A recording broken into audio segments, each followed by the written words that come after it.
Welcome to According to Sam, folks. This is episode 356. Thank you for joining me. Hope you guys had a great weekend. Got a really good podcast for you today. Going to pick up where we left off. I really want to get into some other stuff. I was thinking about maybe, doing half of today's podcast talking about some current political issues that I want to talk about. I really want to get into the government shutdown, what's going on with healthcare, and how the Democrats are trying to force Republicans to extend subsidies to Obamacare. I have this one clip that I want to play for you guys where Obama was making promises after they passed Obamacare that because we passed Obamacare, your healthcare premiums are going to be lower than your cable bill or your phone bill. This is what Obama says. These are all the promises. I really wanted to get into that stuff. I've been telling you about austerity and that austerity was coming because of our debt, and that's a huge problem. But I'm going to stay disciplined. I'm going to get through this series of podcasts talking about Israel, talking about the Jews, and maybe I'll do a separate video talking about those issues that I want to talk about, maybe a smaller, short video that focuses on what's going on with the government shutdown and Obamacare and all that stuff.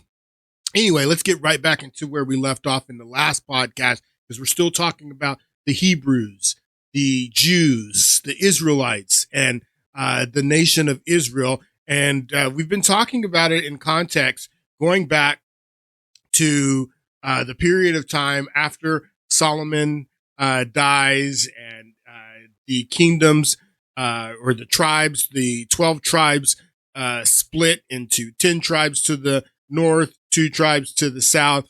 10 tribes to the north make up the kingdom of Israel. The 2 tribes to the south make up the kingdom of Judah. And then the Assyrians come in, they scatter the 10 tribes to the north, and they invade Jerusalem, but they don't destroy Jerusalem, don't destroy the temple.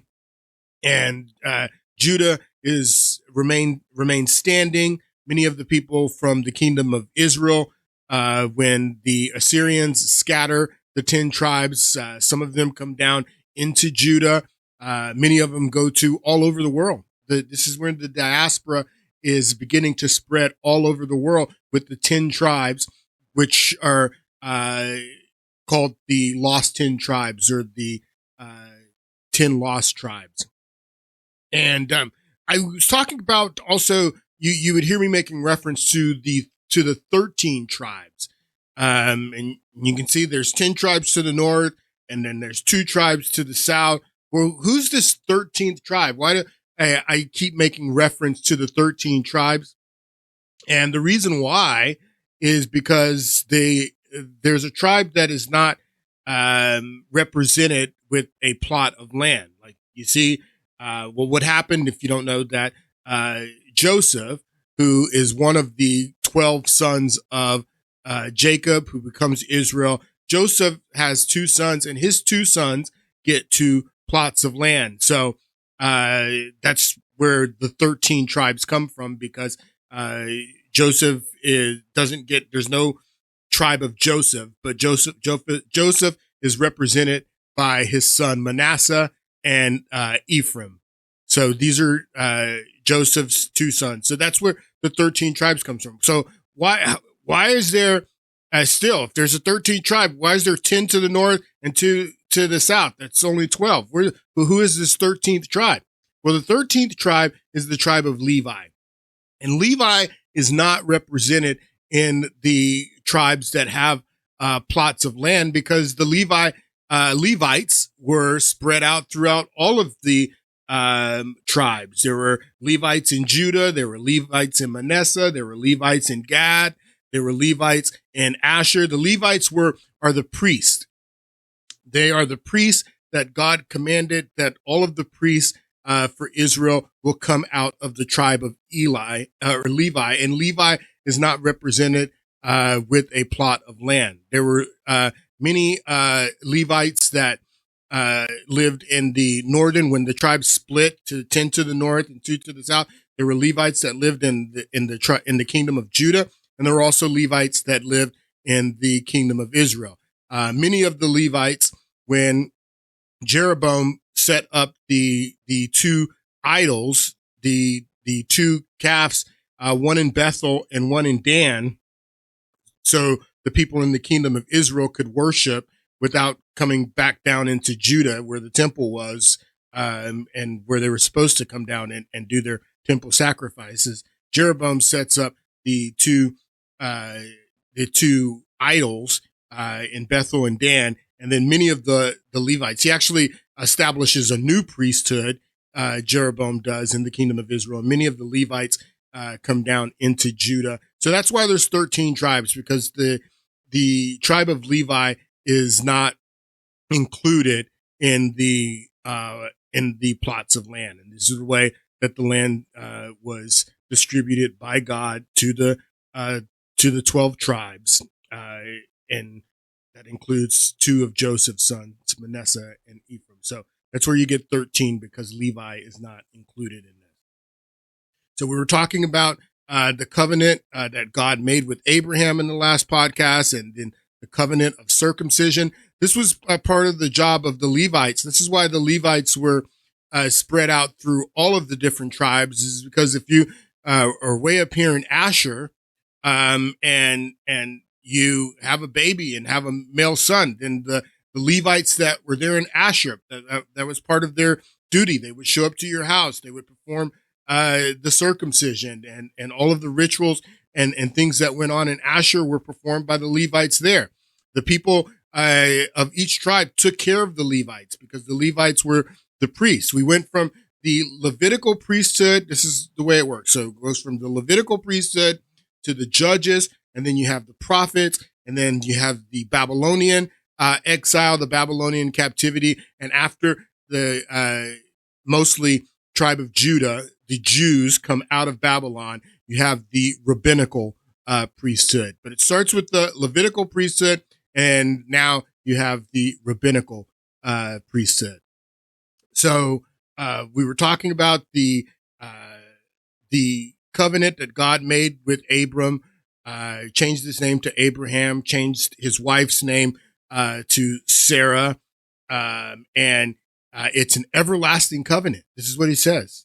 The 7th verse of the 17th chapter of Genesis again, I will establish my covenant as an everlasting covenant between me and you and your descendants, your offspring, your seed. This is something we talked about in the last podcast, that the promise is not only made to Abraham, it's made to Abraham and his descendants, his offspring, his seeds. And I will establish my covenant as an everlasting covenant between me and you and your descendants after you for generations to come, and to be your God and the God of your descendants after you, is what God says when he makes the covenant with Abram and changes his name to Abram. But we also talked about in the last podcast how this covenant had terms. There were terms to the covenant, that God didn't just say that I'm going to make this everlasting covenant and going to give you this land and going to take care of you and take care of your descendants and keep you safe. I'm not going to only do that for you if you don't keep your end of the bargain. And what's your end of the bargain? The Hebrew people. Well, we looked at that in a couple podcasts ago. This is the 4th chapter of Deuteronomy, and this is Moses talking to the 12 tribes, 13 including the tribe of Levi, before they go in across the river Jordan and go into the land. Now Israel, hear the decree and laws I am about to teach you. Follow them so you may live and may go in and take possession of the land of the Lord your God of your ancestors is giving you. Let me read that again. Sorry, guys. Now Israel, hear the decrees and laws I'm about to teach you. Follow them so that you may live and may go in and take possession of the land the Lord, the God of your ancestors, is giving you. Do not add to what I command you, and do not subtract from it, but keep the commandments. This is part of the covenant. This is Moses is laying out. This is God says that his part. I'm going to keep you safe. I'm going to keep your crops growing. You're not going to have anything to worry about, but your part is to keep my commandments. Don't add anything to the commandments. Don't take anything away from the commandments. Keep my commandments. These are the terms of the covenant, the terms of the agreement. You saw with your own eyes what the Lord did in Baal Peor. You saw with your own eyes what the Lord did in Baal Peor. This is where Baal was worshipped in Baal Peor. You saw with your own eyes what the Lord did. The Lord your God destroyed from among you. This is Moses talking to the 12 tribes, the 13 tribes. The Lord your God destroyed from among you everyone who followed Baal. But all of you who held fast to the Lord your God are still alive today.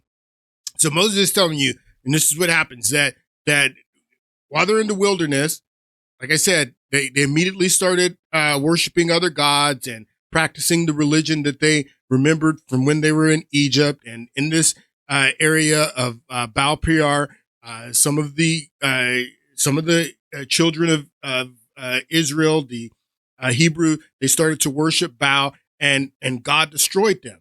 But a portion, that was only a portion. The rest of the tribes, the people who held fast to the Lord's covenant, then he spared them. The people who did, the Jewish nation, the whole nation is together. And he's saying that the ones who did wrong and started worshiping Baal, they were destroyed. The ones who held fast to the covenant, then I kept the covenant with them. So it's showing that you can't put all the Jews together or the Hebrews together in one group, because some of them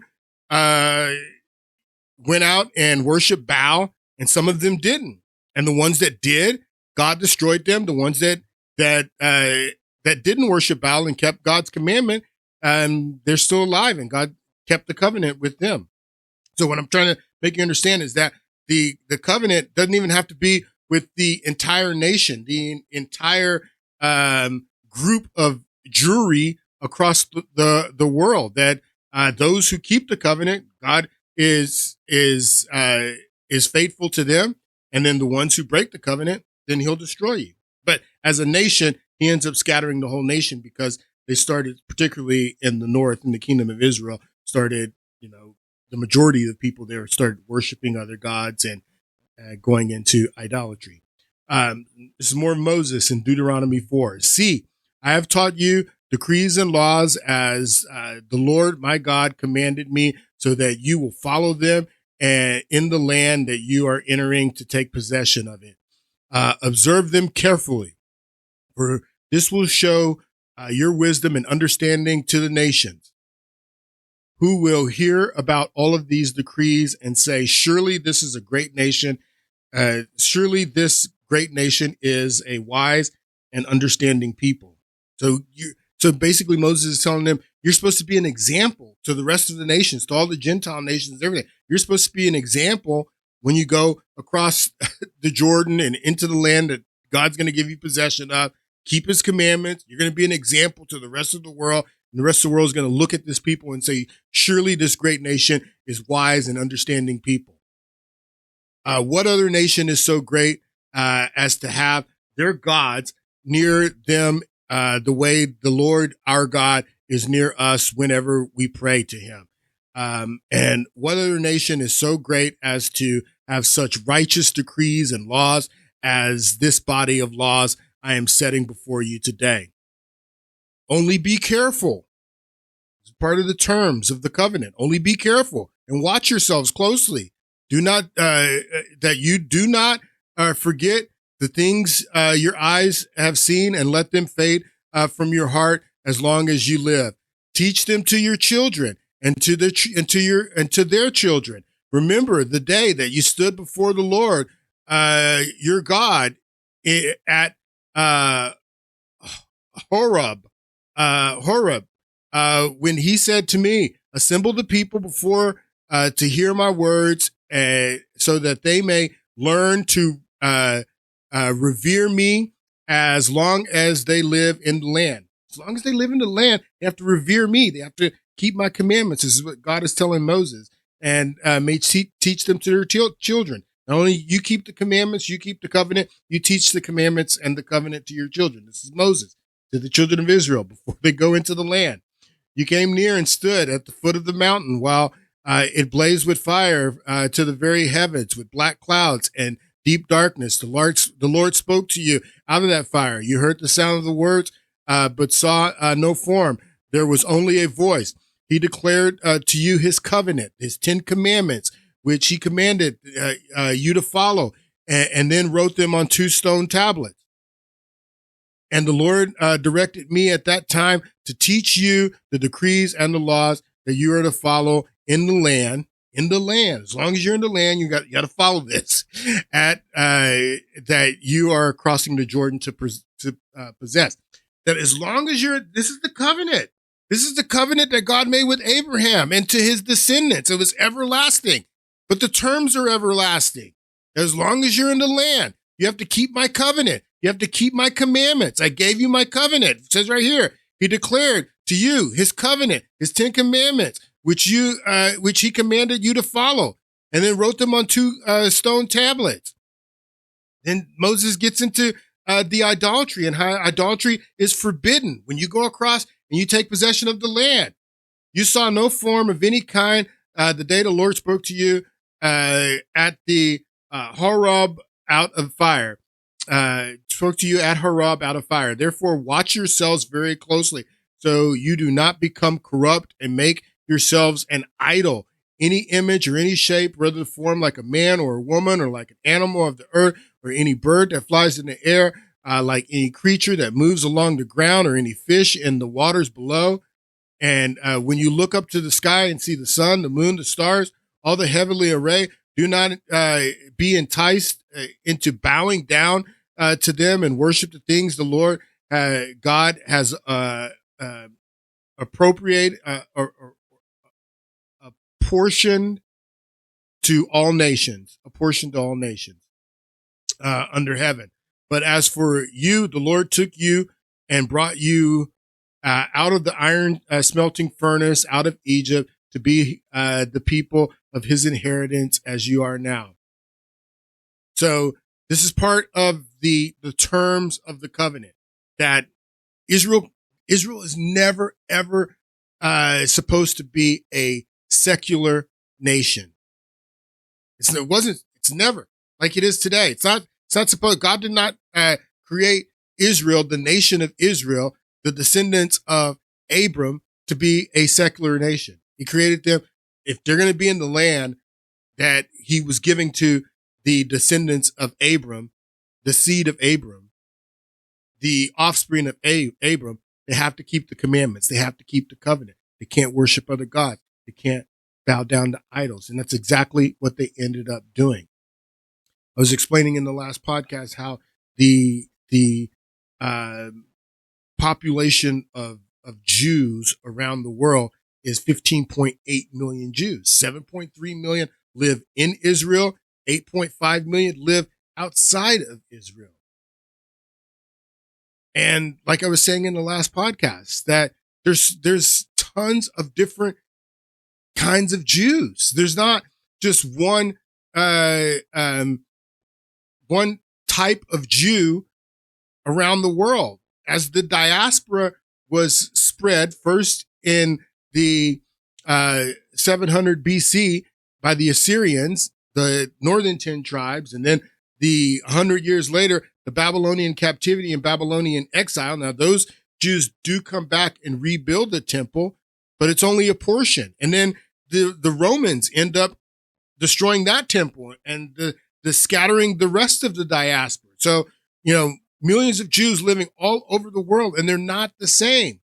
And tons of different people, they claim to trace their heritage back to the original 12, 13 tribes.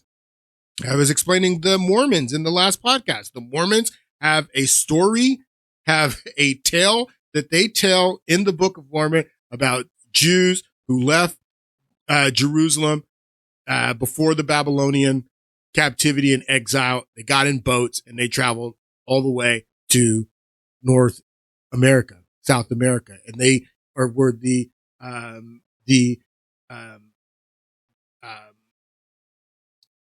descendants of not only the Jews, but then they also became the Native American people. This is what the Mormons say.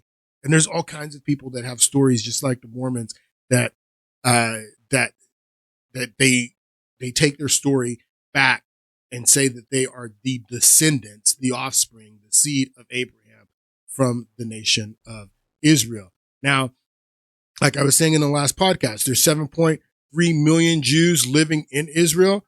Some of them tell this story about that they descend from the original 12, 13 tribes.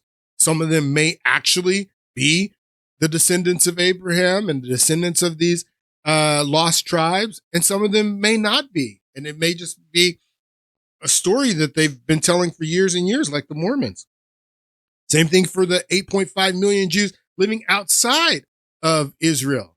Some of them may truly have a lineage. They may truly have a ancestry that dates back to the original 12, 13 tribes. And then some of the 8.5 million Jews that live outside of Israel may not really. I mean, maybe it's just a story that they tell. Maybe they converted to Judaism at a later date and they are not true descendants of Abraham, but they have a tradition and they've been following this tradition. They observe the holidays. They sacrifice their male sons on the 8th day of their lives. There are many of these different Jewish communities, so many Jewish communities. I love it when people say that Judaism is an ethnicity because it's not an ethnicity. I mean, the faces of the Jews, I mean, there's black Jews, there's brown Jews, there's Asian Jews, there's white Jews. These are what the faces of people who consider themselves Jews look like. And you're going to tell me that all these people are the same ethnicity? No. They may be the same religion, but it doesn't mean that they're the same ethnicity. And when you talk about descendants and you talk about offspring and you talk about seed, that's talking about ethnicity. That's talking about a people group. But some of these people follow the religion, but they can't necessarily trace their lineage, their descendants back to the original 12 tribes, 13 tribes, or to Abraham. And I think that's very important for you to understand and why I'm trying to make that clear before we start talking about the Ashkenazis here in a moment. But this is a group of Jews in India. The Bnei Menashe Jews in India. This is what they look like. These people are Jews in India, and they say that they descend from Manasseh, from the tribe of Manasseh. Bnei Menashe, children of Manasseh, is a community of Indian Jews from various Tibeto Burmese ethnic groups from the borders of India and Burma who claim descendant from one of the lost tribes of Israel. These are Indian Jews that claim that they descend from Manasseh, from the lost tribes of Israel. They're not the only ones. There's tons. The Bukharian Jews, they're in Afghanistan, Uzbekistan, Turkmenistan, and they are Masarai Jewish group in Central Asia that dwelt primarily in those regions I just mentioned. The group's name derives from the emirate of Bukhara. So the Bukhara Jews are, like I said, in Uzbekistan, Afghanistan. This is what they look like. And they date their, and they trace their lineage and their history back to the lost 12 tribes. Just like the Indian Jews, the Bnei Menashe. So then you have the Kaifeng Jews. They're in China. These are Chinese Jews. Chinese Jews, that small community of descendants of Chinese Jews, Kaifeng, China, in the early centuries of their settlement, they may have numbered around 2,500 people. Despite their isolation from the rest of the Jewish diaspora, their ancestors managed to practice Jewish traditions and customs for several centuries. So you have Chinese Jews. You have Chinese Jews. You have Turkish Jews. You have Indian Jews. You have the Black Hebrew Israelites here in America. Black Hebrew Israelites. They have a story that they tell, that they date they trace their lineage, their descendants back to the original 12 tribes. They're in Israel. Black Hebrew Israelites, just like the Mormons, have a story that trace back to the lost tribes. Black Hebrew Israelites, a new religious movement claiming that African Americans are descendants of ancient Israelites. Some subgroups believe that Native Latin Americans are descendants of Israelites as well.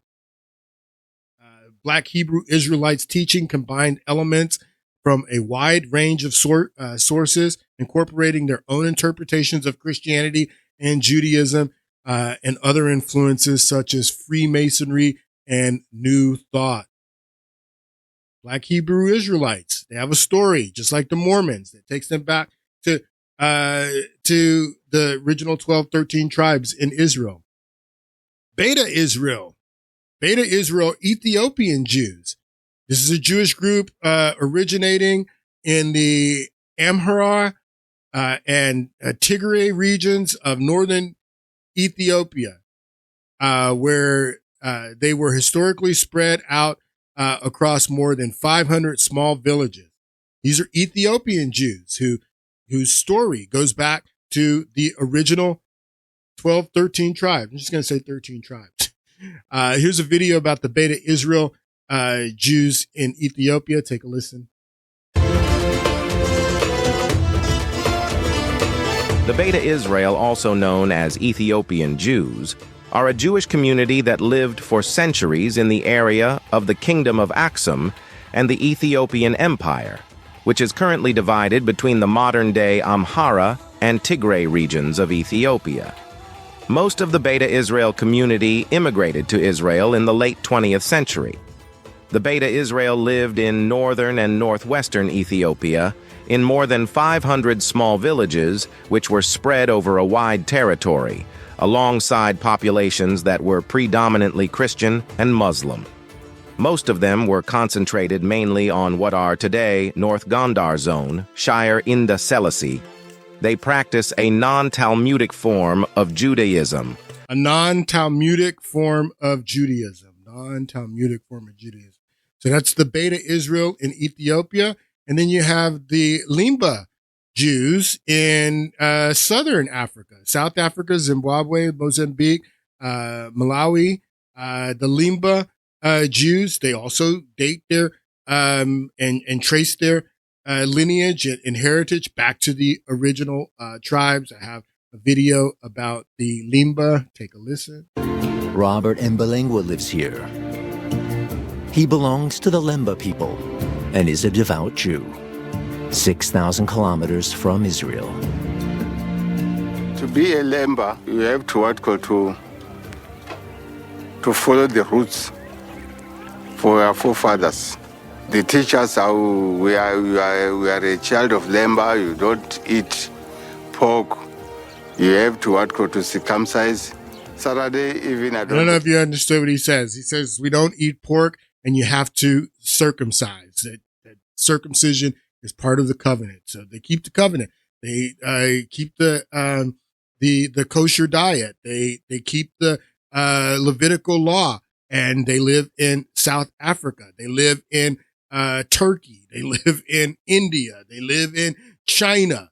They live all over, not just in Europe, not just in America. There's Jews everywhere, many different types of Jews, many different sects of Jews, many different denominations of Jews, if you would. There's more Jewish denominations and Jewish beliefs and Jewish sects than there are in Christianity, quite frankly. So tons. In Africa, on every continent, many people who call themselves Jews that say that they trace their heritage and their ancestry back to the original 13 tribes, the descendants, the people of Abraham. In others in Africa, there's so many in Africa. This is a region in Jewry, where is it at? It's in northern Africa. Where's Jewry? But it's in the Muslim world. This is one of the oldest. Where's this at? I think it's in Tanzania. So Jewry, Tanzania, one of the oldest Jewish communities. They date their history back even before the destruction of the Second Temple in 70 AD.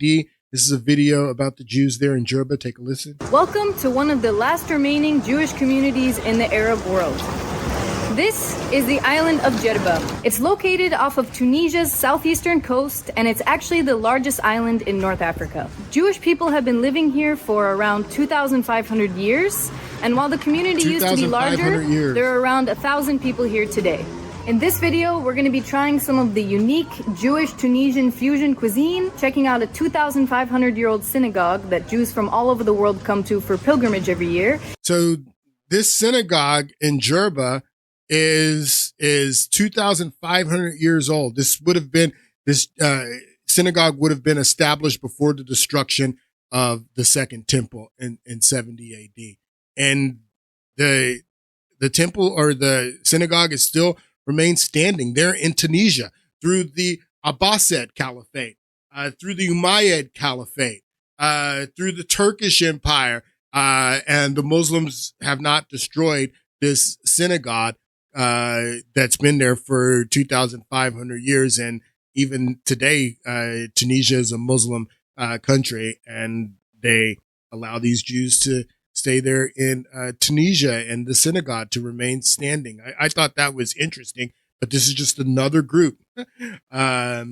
This group, again, this is one of the oldest or the oldest known synagogues in the United States or in the world. So I just think with this diversity of all these different Jews, Indian Jews, Turkish Jews, Chinese Jews, African Jews. I think with all of these different sects of Jews, it becomes real important to ask the question, since the covenant that God made with Abraham was to Abraham and his descendants, are these people the descendants? Or each one of these people who we just went through, are they the true descendants, the true offspring, the true seed of Abraham, just because they tell a story like the Mormons that traces their ancestry back to the original 12 tribes? I think that's very important. And that gets us back into the clip with Tucker Carlson and Ted Cruz. Let's listen to this again. Growing up in Sunday school, I was taught from the Bible, those who bless Israel will be blessed, and those who curse Israel will be cursed. And from my perspective, I want to be on the blessing side of things. Of those who bless the government of Israel? Those who bless Israel is what it says. It doesn't say the government of, it says the nation of Israel. So that's in the Bible. As a Christian, I believe that. Where is that? I can find it to you. I don't have the scripture. That's not what it says. It doesn't say the nation of Israel. It says that I'm going to bless you, Abraham, and make a great nation out of you. And then that also insinuates, and it says over and over again, we read through all the passages, that it's talking about the descendants of Abraham, that his descendants, his offspring, that's who God is talking about, that he's going to bless, and that if you bless them, I'm going to bless you, and if you curse them, then I'm going to curse you. I want to be on the blessing side of things. Of those who bless the government of Israel? Those who bless Israel is what it says. It doesn't say the government of, it says the nation of Israel.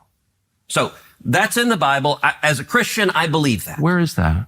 I can find it to you. I don't have the scripture off the tip of my. You pull out the phone and use the Google. It's in Genesis. But so you're quoting a Bible phrase. You don't have context for it. And you don't know where in the Bible it is, but that's like your theology. I'm confused. What does that even mean? Tucker. I'm a Christian. I want to know what you're talking about. Okay. Where does my support for Israel come from? Number one, because biblically we're commanded to support Israel. But number two, hold on. I'm not holding on. Hold on. You're a senator, and now you're throwing out theology, and I am a Christian, and I am allowed to weigh in on this. We are commanded as Christians to support the government of Israel? We are commanded to support Israel. And what does that mean, Israel? We're told those who bless Israel will be blessed. But what, hold on, define Israel. This is important. Are you kidding? This is a majority Christian country. Define Israel? Do you not know what Israel is? Yeah, define Israel. Define Israel. Are these Indian Jews Israel? Or do they have to be, do these Indian Jews have to migrate to Israel to be considered Israel? Do they have to migrate from India to present day nation of Israel to be considered Israel? What about the Turkish Jews or the Chinese Jews or the African Jews? Some of them have migrated to Israel. There's many Beta Israels, Ethiopian Jews that live in Israel, but some of them haven't. And it's a fair question that Tucker Carlson is asking Ted Cruz.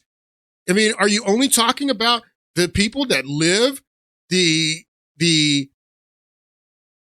what is it, 7.3 million Jews living in Israel? Are you only talking about them? What about the 8.5 million that live outside of the nation of Israel?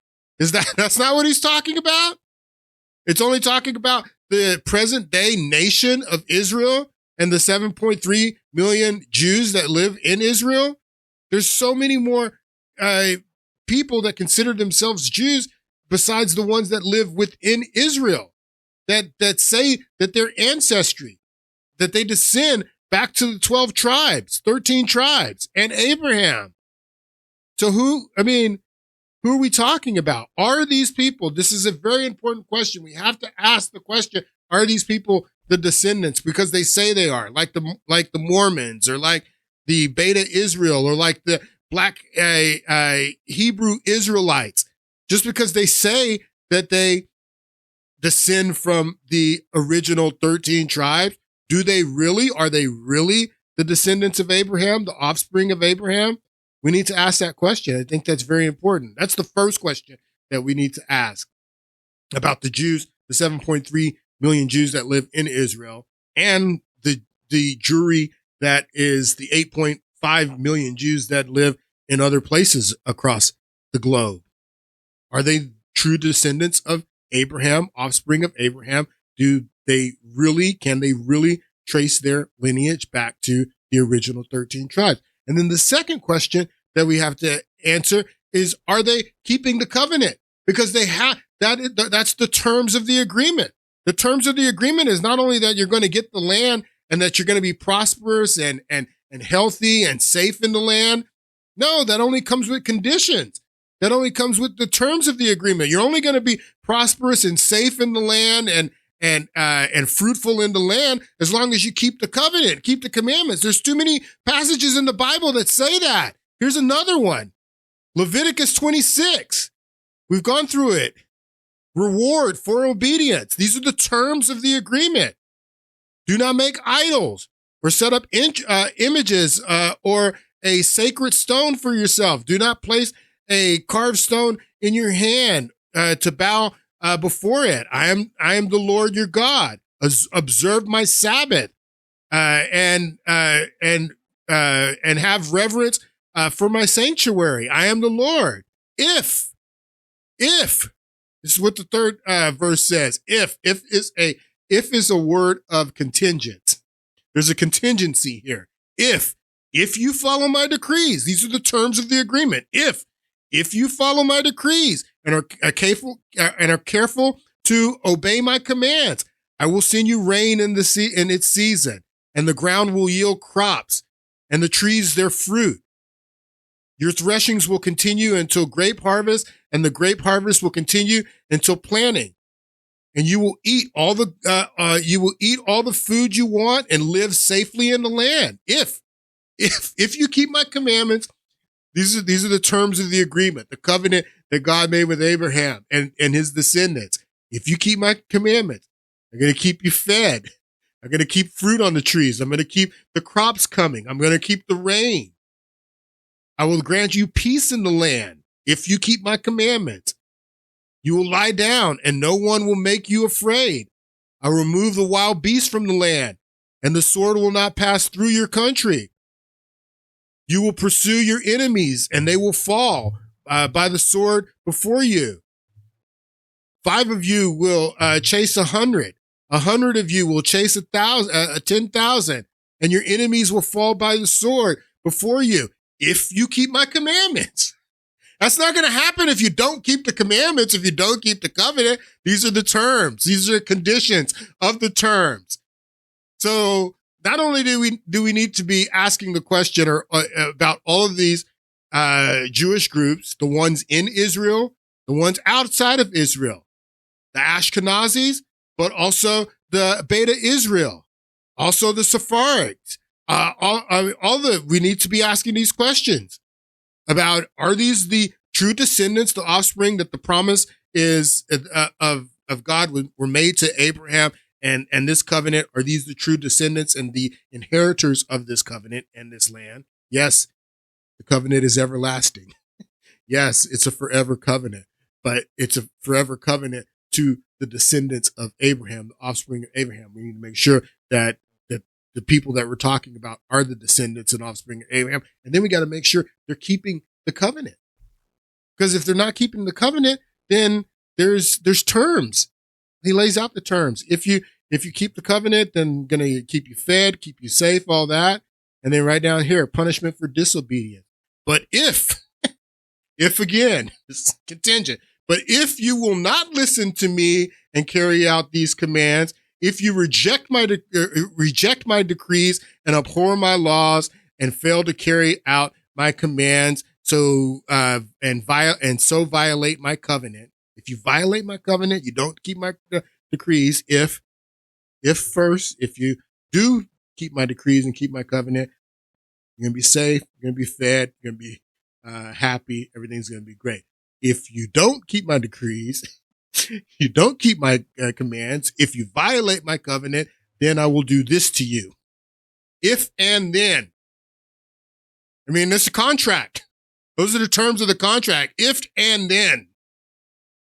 If you do not, then I will do this to you. I will bring sudden terror, wasted disease, and fever. I will destroy your sight and sap your strength. I will plant, this is my favorite part. You will plant seed in vain because your enemies will eat it. Don't even plant seed, because if you don't keep my commandment, don't even plant seeds, don't even plant a crop, because your enemies will eat it. I will set my face against you so that you will be defeated by your enemies. Those who hate you will rule over you. So those are the terms of the agreement.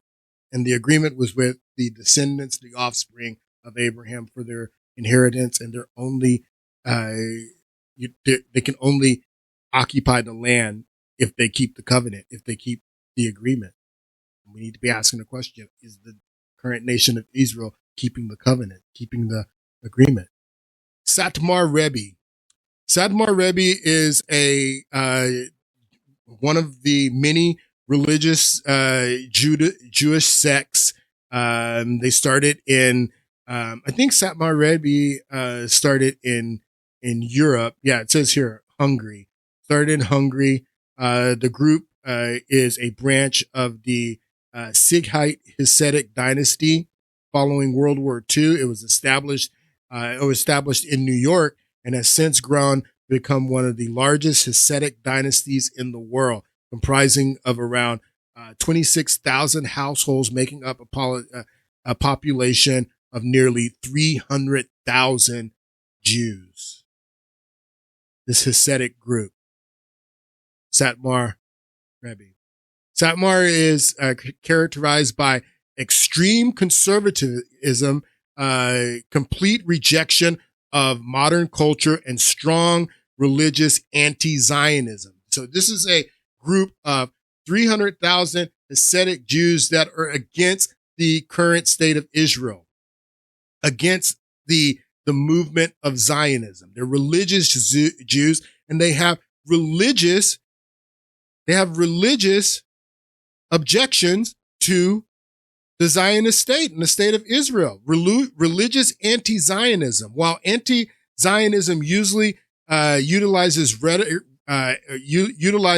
ethnic and political arguments against the existence or policies of the state of Israel, anti-Zionism has also been expressed within religious context. That these are Jews that they have it's not that they're anti-Semitic. They see themselves as Semitic Jews. They're Hasidic Jews, but they're anti-Zionism. They're against the nation of Israel because they say this is it's not only that they're against the nation of Israel, it's why they're against the nation of Israel. They're against the nation of Israel because they say that the nation of Israel is not keeping the covenant. That's what they say. This is what this group of Jews, these religious, conservative, Hasidic Jews, they're not against Zionism per se, and that Jews should be in the land. They just don't think that Jews should be in the land and it be a secular state. They say that the Jews that are there are not keeping the covenant, and so they're not keeping the covenant, then they shouldn't be in the land. And there's other sects that have branched off. I don't know if Natura Karta was a branch of Satmar, but they're closely resemble Satmar. But again, Natura Karta is a group of Hasidic Jews, different group, different sect that are anti-Zionism. They're against Zionism. And it says right here about Natura Karta, the organization's members who adhere to stringent interpretations of Jewish religious law. Well, stringent interpretations, what do you mean? What it says? That's a stringent interpretation, reading what it says. It says right here that if you don't keep my decrees, then don't even plant food because your enemies can eat it. I guess if I read it just what it says, then that's stringent. But that's what this group is doing. The organization's members who adhere to stringent interpretations of Jewish religious law are known for their religious conservatism, insular lifestyles, Natura Karta's international political activism is rooted in its opposition to Israel's existence, which in turn is rooted in its members' core religious beliefs that the Jewish exile, that the spreading of the diaspora, the Jewish exile is to be maintained until the coming of the Messiah.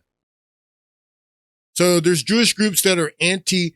I mean, you think about the fact that there's more Jews living outside of Israel than living in Israel. If this is a Jewish state, and I mean, why do so many Jews choose to live outside of Israel if it's a Jewish state? This is the Rabbi Weiss, and he's one of the leaders of Natura Karta, and he explains their theology and their religious objection to the Zionist state of Israel. Take a listen. Zionism is a movement that started around 150 years ago. That's just really recently, relatively recently. And it's a movement of people who were totally estranged from the Jewish religion. They were nationalists. They weren't practicing the religion as a whole. And they wanted just a convenient community, a land, a nation that they should feel comfortable and proud of themselves. The Jews never attempted. So I want you to understand what he's saying, because he's absolutely right. He says that Theodor Herzl and the early Zionists there in Eastern Europe, that when they were just looking to get out of Europe, they were just looking for any place. That's why going back to when I explained to you guys that current state of Israel, the current land there in the Levant, that wasn't even the only potential spot for this new Jewish homeland.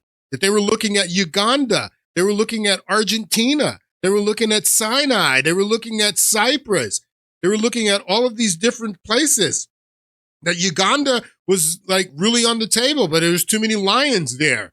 But they were looking at other spots. So what this guy, Rabbi Weiss, is saying is that the Zionist movement that was started there in Eastern Europe in the 19th century, that it was started by people that weren't religious at all, that didn't see it the same way that many of these people that are saying that this is part of Abraham's covenant, we're the descendant, Abraham's going back to our ancestral homeland. He says, no, they weren't religious at all. They just wanted a spot to get out of Europe because of all the persecution that they had suffered, that Jews had suffered in Europe. They wanted their own homeland. And it didn't matter if it was Uganda. It didn't matter if it was Cyprus. It didn't matter if it was Argentina. He's absolutely right about this. And it's a movement of people who were totally estranged from the Jewish religion. They were nationalists. They weren't practicing the religion as a whole. And they wanted just a convenient community, a land, a nation that they should feel comfortable and proud of themselves. It's true. The Jews never attempted, even though we went through hardships, the Inquisition, the Crusades, and we suffered a lot, but we never attempted to reestablish a Jewish sovereignty, a Jewish nationhood, a Jewish kingdom, because we know it's verboten, it's forbidden, it's just not acceptable according to Judaism to have our own state. Remember, the religion is 3,000 years ago, but 2,000 years ago, we were sent into exile by God. We have to be loyal citizens in every country we reside. And we're not to attempt to leave exile because it's a godly declared exile. Listen to what he's saying too, that he says 2,000 years ago, and it was longer than 2,000 years ago. The spreading of the diaspora, the exile started in 700, around 700 BCE. Long before the destruction, he's talking about the destruction of the Second Temple in 70 AD, but long before, that's why I'm going back to the original 13 tribes and the Assyrian captivity and the Babylonian captivity, because that's the beginning of the spreading of the diaspora. And what Rabbi Weiss is saying here, he's saying that the exile is punishment. Right here is what Leviticus says, punishment for disobedience. It's what Deuteronomy says, that this is going to be punishment, that the exile is punishment. So what the rabbi is saying here is saying that the exile is God's will. The reason that we're exiled from the land is because it's punishment, because of our disobedience, because we worship idols and we worship other gods and we did witchcraft and Kabbalah and all this other stuff. That's the punishment, and that the exile is God's decree and we shouldn't be in the land. This is their argument, an argument that I can't, it does have some validity to it. That yes, the covenant and the agreement was everlasting for Abraham and his descendants. But yes, the terms are everlasting. The terms are forever as well. And under the terms is what the rabbi is saying here, is that Israel should not be in the land. Years ago, we were sent into exile by God. We have to be loyal citizens in every country we reside. And we're not to attempt to leave exile because it's a godly declared exile. Jews lived with a distinctly different religion than the Muslims, but it was never a problem. In fact, it's more than that. The Muslims took in the Jews by the Inquisition, where they tried to torture Jews to convert to Christianity. It was the Muslim countries that embraced the Jews and took them in, and the Jews were able to flourish. They realized in order to get a lot of massive support from the world, evangelistic Christians, Jews who don't know the Torah, don't know their laws, who don't practice the laws. So they knew they'll go to Palestine and they'll be able to tell everybody, oh, this is the God-given land to the Jewish people. They automatically started breaching and transgressing the laws of the Torah, not to kill and not to steal, not to oppress a people, because they wanted to make their national home in a land that was inhabited by the Palestinian people. Now, right at the beginning, when they said, oh, it's an empty land. And if anybody stood up against them, they said, because you hate the Jews and you're an anti-Semite. They treat us like the worst terrorists in the world. When a boy or girl turns 17... All right, so there are some of these anti-Zionist Jews that actually live there in Israel as well. And he's right, they are persecuted there in Israel. All right, so back to Ted Cruz. I have a little bit more time I want to finish. I'm going to play this clip of Ted Cruz, and we'll see how much time I have. We'll probably get back into talking about Ashkenazis in the next podcast. But this was the event, the 45th annual night to honor Israel at the Cornerstone Church in San Antonio under Pastor Hagee. Ted Cruz spoke there last week. I want you to listen to more of what he said. But there is a danger that is very real, and we've talked about anti-Semitism. Listen, about a decade ago, anti-Semitism began rising on the left. And the Democratic Party did nothing. And in the decade that followed, it has consumed the Democrat Party. I do not believe this is exaggeration to say there is a real and meaningful pro-Hamas contingent of the Democrat Party in Washington. And the remainder of the Democrats are terrified of the pro-Hamas contingent. We know that. But the danger that I want to highlight to you tonight is not anti-Semitism on the left. It is anti-Semitism on the right. And I'm here to tell you, in the last 6 months, I have seen anti-Semitism rising on the right in a way I have never seen it in my entire life. Listen, CUFI is extraordinary. The work that CUFI does is desperately, desperately needed. But I'm here to tell you, the church is asleep right now.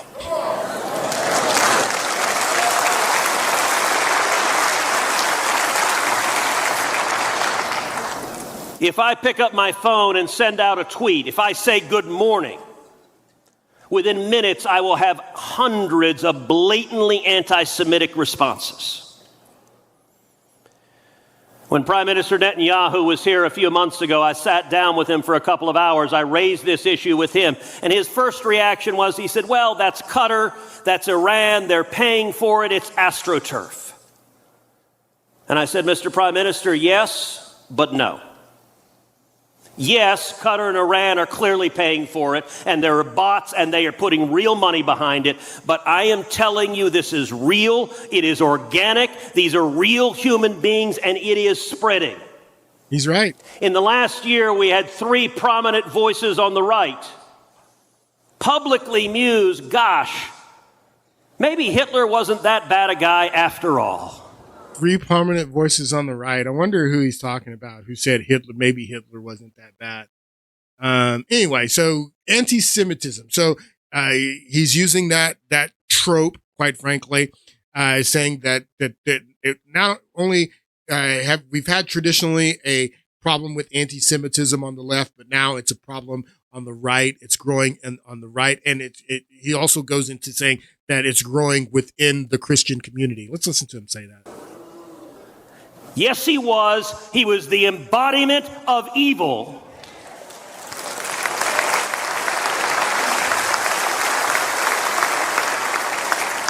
And I asked Prime Minister Netanyahu, I said, imagine how different American political history would have been if Rush Limbaugh had been an anti-Semite instead of a philo-Semite. We would have a fundamentally different country if Rush Limbaugh had spent years spreading poison. I want to tell especially folks that are no longer teenagers or in your 20s, this poison of anti-Semitism on the right, it is spreading with young people. It is gaining traction. Part of it is philosophical. There's an isolationism. So they will argue, what business do we have supporting Israel? Why should America support Israel? If that's the argument, if that's part of the argument, people saying, we're $38 trillion in debt. Why do we need to be sending Israel $3 billion a year? Or why are we supporting Israel? That's not anti-Semitic to be asking that question and saying, look, we can't really afford it. Why is it in our interest to support them? That doesn't mean that it's anti-Semitic. These Jews, like Satmar, Rebbe, and then Natura Karta, and other groups that have religious objections to Israel, that's not anti-Semitic.